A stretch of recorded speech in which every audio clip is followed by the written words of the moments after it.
and welcome to this week's episode where we are going to be doing some Christmas decorating. I am so excited to share this episode with you and so excited to have you come along with me and decorate in the name of Jesus as we celebrate Him this Christmas. So let's get started. The first thing that I do is get all the decorations down from the attic with some much needed help. And I go ahead and set up the trees with some help as well. This year I decided to place all of the ornaments on the island along with additional smaller decorations. This way I am able to take inventory on what I have and plan where each of the beautiful objects and ornaments will be going.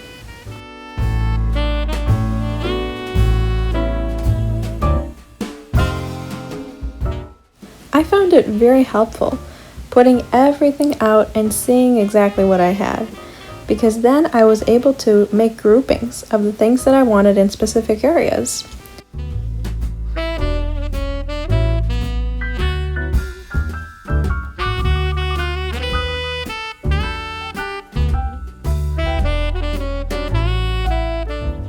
I would encourage you to do the same because you can make decisions easier about where specific items are going to be going. And it's going to save you time, it's going to save you a headache. So this way is helpful. I am now going to be decorating this tree outside. I have put some of the lights up, but not all of them. I'm going to go ahead and finish putting up the lights and the ornaments. To begin setting up this tree, I will be putting the lights on first, and you most definitely need to put the lights on first before you put your ornaments on, because you do not want them falling off as you try to maneuver the lights onto the tree. So it's lights first, then comes the ornaments. And as I am placing the lights on the tree, I am not necessarily making sure that they are perfect and that every inch of the tree is covered. I am just enjoying the process. When I am placing the ornaments, I always start where the tree is eye level. In that eye level space, I always start and put the ornaments there first. And then I work down and then I work up, because that is the area of the tree that the eye is going to see mostly. Also, if you have a certain set of ornaments that you have lesser of, I would recommend putting them on the tree first so that you can scatter them and place them accordingly, just like I am doing here with these blue ornaments.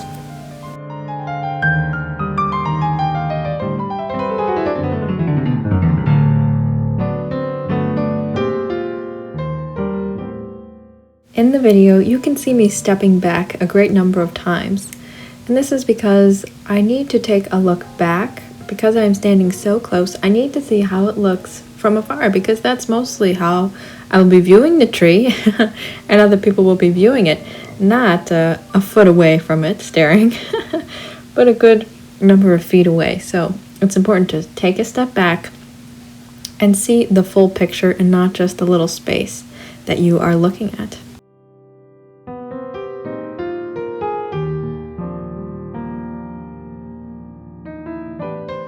Buying fake Christmas trees can be a little bit pricey, but my tips for finding a good deal would be to go to estate sales, thrift stores, these places that I always like to mention, because this is where you're going to find the best deal. The best deal is not going to be brand new at a certain store after Christmas when they have their sales, but it's going to be buying it secondhand.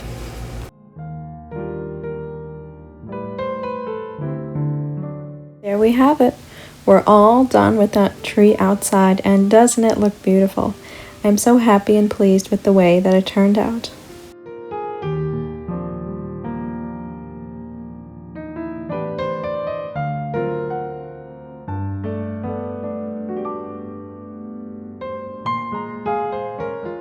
Taking a look at the other tree I have set up, it is a gorgeous tree with a theme of gold and red.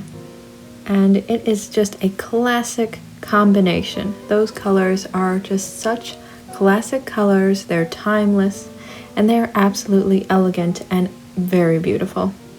A lot of the ornaments on this tree are very unique and very special.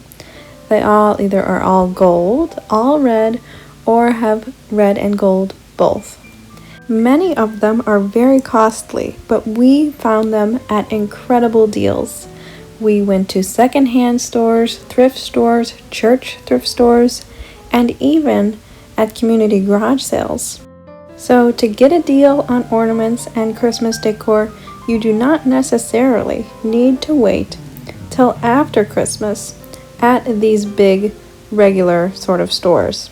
You can go to the stores and places that I had mentioned and get much better deals any time of year, and you're participating in a way of recycling. One of my favorite Christmas decorations is the miniature Christmas village. I love setting it up and I love enjoying it throughout the Christmas season.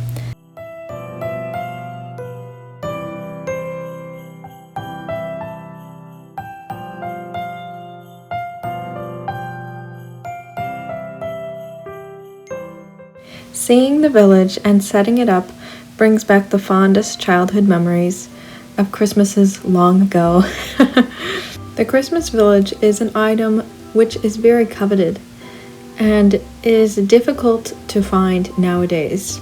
The new villages often are very cheap looking, are very tacky, and they do not look the way that they used to look. The best place to look for items like this and other coveted Christmas items that are vintage, I would say, in my experience, has been the church thrift shops and other sort of secondhand shops where they don't necessarily know the value of the items and you can find them at a much cheaper cost. Also, taking a look at estate sales, because a lot of people celebrate Christmas and have Christmas decorations, and with estate sales, they're selling the whole estate most of the time. So you're gonna find some sort of Christmas decorations, and most likely they are going to be throughout that person's lifetime. So checking estate sales would be a great way to find some vintage Christmas decorations.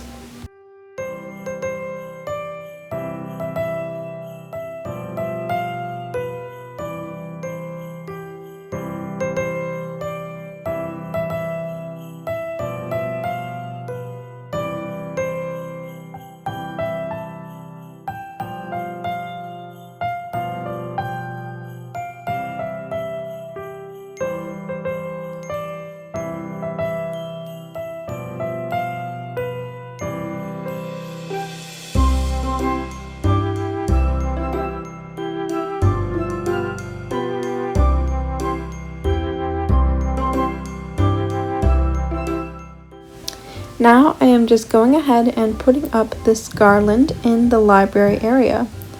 I felt that this area was lacking in Christmas decor, so I had some leftover garland and thought that this would be perfect. I think maybe next year I will create my own garland from my garden, but this year this garland worked out just fine.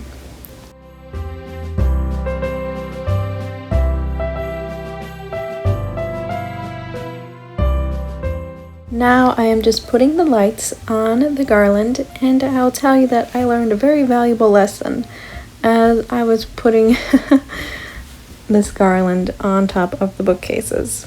And that lesson was to secure it properly.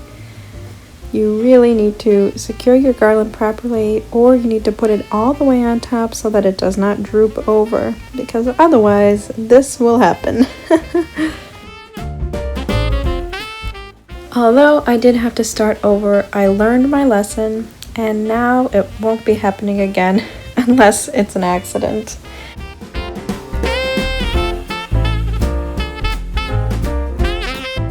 And there we have it all done, and of course with Sally's help.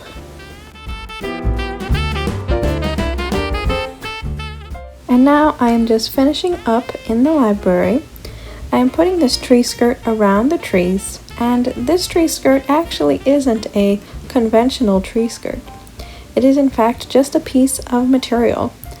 And to be honest, I think it is honestly a little hard to find tree skirts that, everybody really loves. Or maybe if you have a specific taste or a specific theme to your tree, it might be hard to find that exact tree skirt that you're looking for.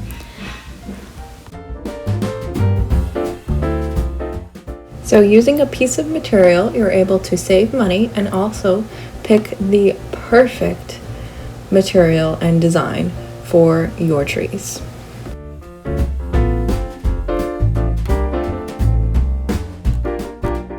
Now just taking a look at some of the other decorations that I have put up. I used these beautiful red berries and I put them on the wicker baskets, and then also I have decorated this small tree with a theme of white and silver to go in this modern area of the home. The nativity scene is a staple piece in Christmas decor because it communicates the essential purpose of why we are celebrating Christmas. I will now be heading into the garden to get some foliage to make a festive bouquet.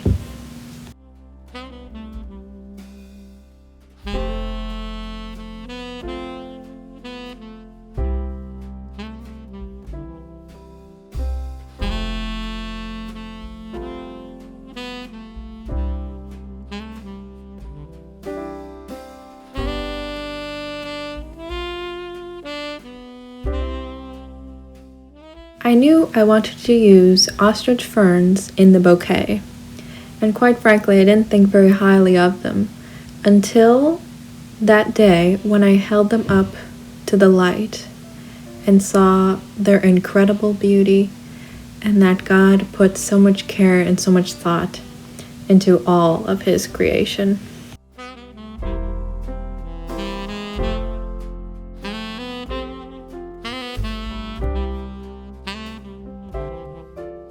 As we look around, especially during Christmas time, it is so crucial to remember and to understand that God's glory is all around us. Now let's go ahead and set up this bouquet. I can't wait to get started and to show you how we're gonna do it. So here I have some pre-bought flowers from the grocery store, and you can find some really good grocery store flowers if you're on the lookout, because you're going to get them for a much better price and at the florist, obviously. But what I'm going to do is supplement, so that's why I've gone to the garden. I've gotten the ostrich ferns and I've gotten the magnolias, and we're going to add them to the pre-bought flowers and make the bouquet something else. We're going to make it spectacular.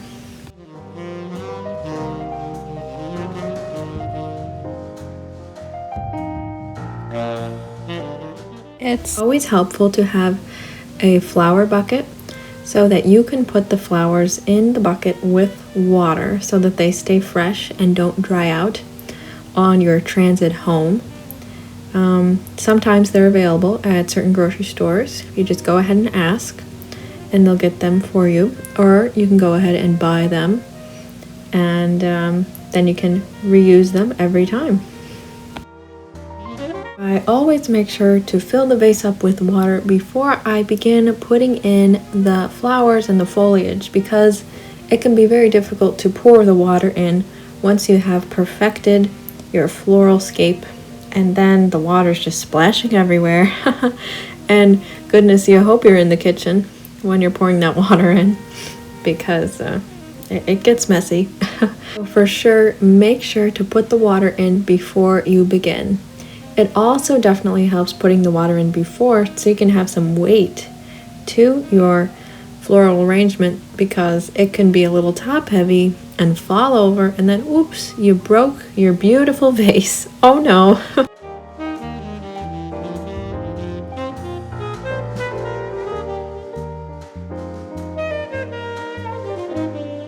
And having that flower bucket, I just went ahead and poured the water out of the bucket And then I'm able to put the leaves that I no longer want, and I can use it kind of like as a trash can, but really I'm going to be taking all of those leaves and disposing of them outside.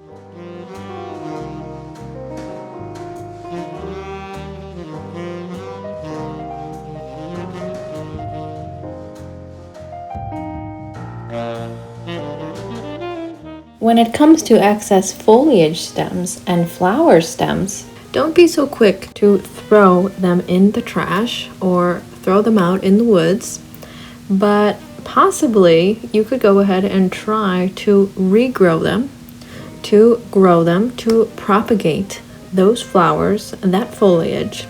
And that is precisely what I will be doing with everything that I had to cut down.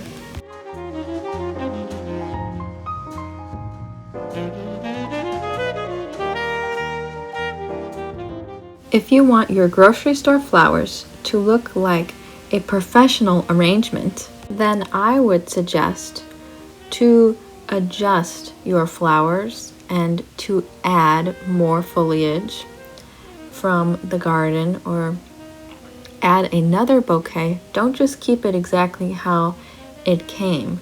Cut where is necessary and create a very full arrangement and not a sparse one. No matter what vase you're using, make sure that the arrangement looks full and not sparse. Because the more flowers and the more dimension, the more expensive the bouquet appears. Now, if you are wanting a sparse look, then go for a sparse look. Now, just like decorating the Christmas tree, I always make sure and take a step back often to get sort of a better view of what I'm working on and get a different angle, because that's so critical.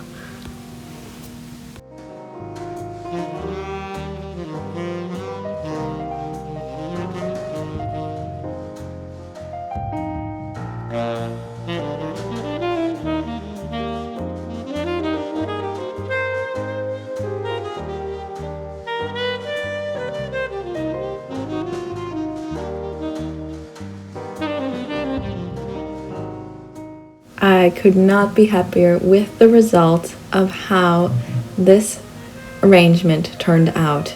It looks like it's $100 arrangement, but in fact it was only $12, and of course I got some things from my garden. But I hope that this inspires you to do the same, to be on the hunt for some flowers from the grocery store and to maybe take things from your own garden, add them in, and voila, you have an unbelievable, unique, special bouquet that you can be proud of this Christmas.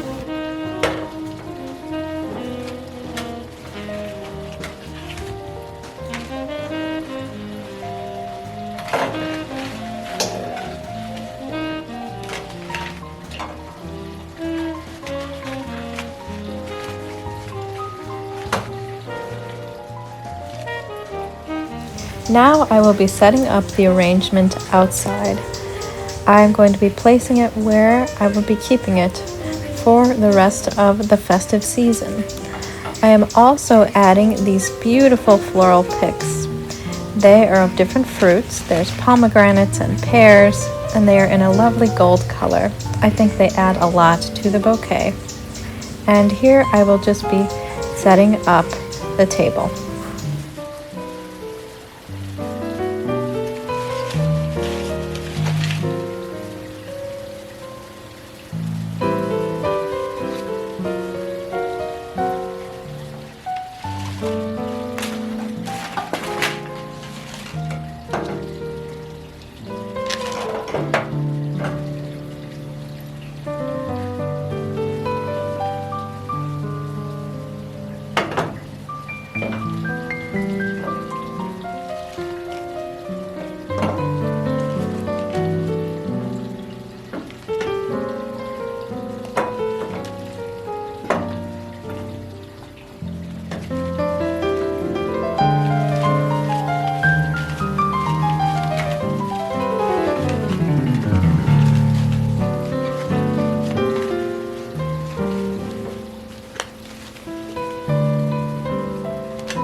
that concludes today's episode of Decorating with Me for Christmas time. I hope this was a very enjoyable video for you. I hope it helped you really get into the festive spirit of decorating and of celebrating Jesus and the wonderful things that Jesus has done for mankind and for us individually. I hope you were inspired and that, of course, you enjoyed it. Oh, Sally, come here. So we want to wish you a wonderful week and a very blessed day. We will see you in the next video. Bye.